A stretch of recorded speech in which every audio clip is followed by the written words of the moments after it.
যে 22,500 কোটি টাকা ছাপানো হয়েছে তা চৌবাচ্চার পানির মতো, মূল্যস্ফীতিতে এর সামান্যতম প্রভাবও পড়বে না বলে মন্তব্য করেছেন প্রধান উপদেষ্টার প্রেস সচিব শফিকুল আলম।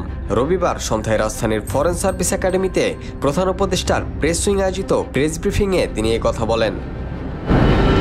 এর আগে অতীতের মতো টাকা ছাপিয়ে কোনো সরকারকে বা কোনো ব্যাংককে অর্থ দেওয়া হবে না বলে মন্তব্য করেছিলেন বাংলাদেশ ব্যাংকের গভর্নর আহসান এইচ মনসুর। কিন্তু মাত্র 3 মাসের মধ্যেই এই সিদ্ধান্ত থেকে সরে এসেছে কেন্দ্রীয় ব্যাংক।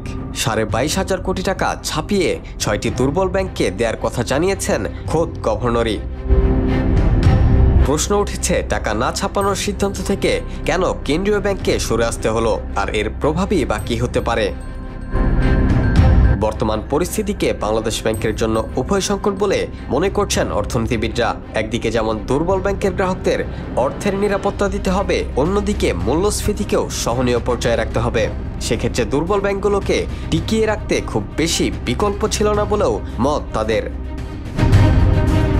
এদিকে টাকা ছাপানোকে রাজনৈতিক সিদ্ধান্তও বলছেন কেউ কেউ। তবে বাংলাদেশ ব্যাংক বলছে, একদিকে যেমন টাকা ছাপানো হচ্ছে তেমনি সেই টাকা বাজার থেকে তুলেও নেওয়া হবে, ফলে মূল্যস্ফীতিকে ঠিক রাখার প্রচেষ্টা থেকে পিছিয়ে যাচ্ছেন না বলেও জানিয়েছেন কেন্দ্রীয় ব্যাংকের governor. Rakibul Hasan, D news, Bangladesh.